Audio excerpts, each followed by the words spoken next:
دیکھیں سرائکی کا لفظ جو کب رائج ہوا یہ ابھی کوئی 40 سال کی بات ہے شاید، اور رائٹرز گلڈ میں ایک ریاض انور ہوا کرتے تھے ادیبوں میں، انہوں نے اس کو بہت فروغ بھی دیا.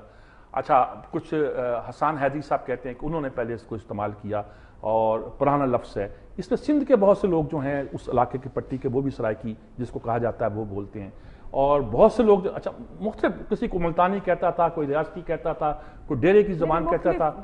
ہاں ان کی زبانوں کا ایک فرق بھی تھا. جس طرح پنجابی کہتے ہیں کہ یہ سرائکی پنجابی کی ایک شکل ہے، اس طرح بہت سے لوگ کہتے ہیں کہ سرائکی کی خود کئی شکلیں ہیں، ڈیرے کی اور ہے، ریاست کی اور ہے، ملتان کی اور ہے، فرق ہے. تو زبان کی بنیاد پر تو آپ بلوچستان سے بھی حصہ مانگیں گے، سرحد سے بھی مانگیں گے، سندھ سے بھی مانگیں گے، بہت ساری اکائیاں ہو جائیں گی. تو آپ کیا چاہتے ہیں؟ یہ ذرا ایک ٹیکنیکل سا معاملہ ہو جاتا ہے.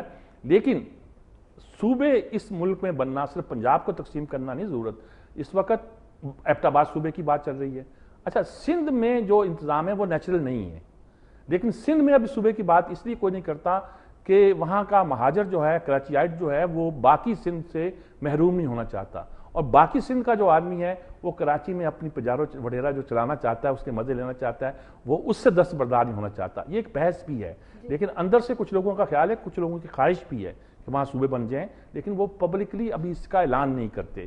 بہت سے مسائل بلوچستان میں ہیں، بلوچوں اور پشتونوں کا ہے، بلوچوں اور بروہیوں کا ہے، لیکن آج کل وہاں کی فضا جو ہے بالکل لگتا ہے جیسے ایک ہی طرح کی بات کی جاتی ہے اور ایک ہی طرح کی گفتگو کی جاتی ہے. اسٹیٹ کے پرائم منسٹر کا یہ بیان ہے کہ سرائکی صوبہ ہونا چاہیے، وہ خود بھی سرائکی ہیں اور ملتان سے تعلق رکھتے ہیں، تو کیا اس کے پیچھے کوئی ان کی اپنی ذاتی دلچسپی شامل ہو سکتی ہے؟ سرائکی دلچسپی وہی ہے جی.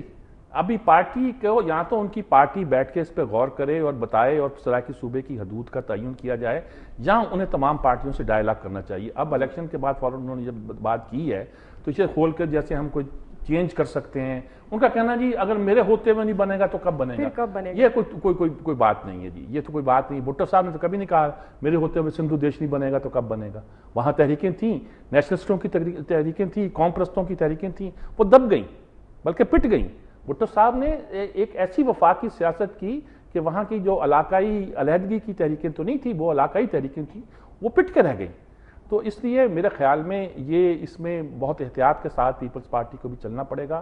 اپنا ان کا جو وفاق کا تشخص ہے اسے باقی رکھنا پڑے گا، اور اگر مختلف علاقوں کے مسائل ہیں تو اس علاقوں کے لوگوں کی، مثلا بہاولپور کے لوگ جو کہتے ہیں جی ہمارا صوبہ، ہم تو نہیں جانا چاہتے ان کے ساتھ، اگر وہ کہتے ہیں، میں نہیں کہتا وہ کہتے ہیں، تو پھر آپ کو بہاولپور کو الگ صوبہ بنانا پڑے گا.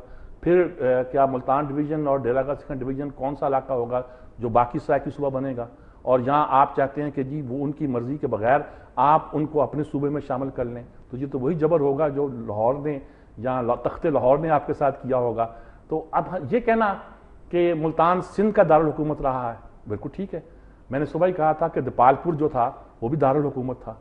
صدر گوگیرا جو تھا ضلع کا ہیڈ کوارٹر تھا انگریز کے آنے تک، انگریز کے زمانے تک بھی، لیکن پھر ساہیوال ہوا. یہ کیسے؟ اس تاریخ تو پھر بدلتی رہتی ہے نا جی، وقت اپنے ساتھ بہت سی چیزوں کو لے کے چلا جاتا ہے. تو میرے خیال میں یہی معاملہ جو ہے اس کو نہ کوئی تاریخی حوالوں کی ضرورت ہے.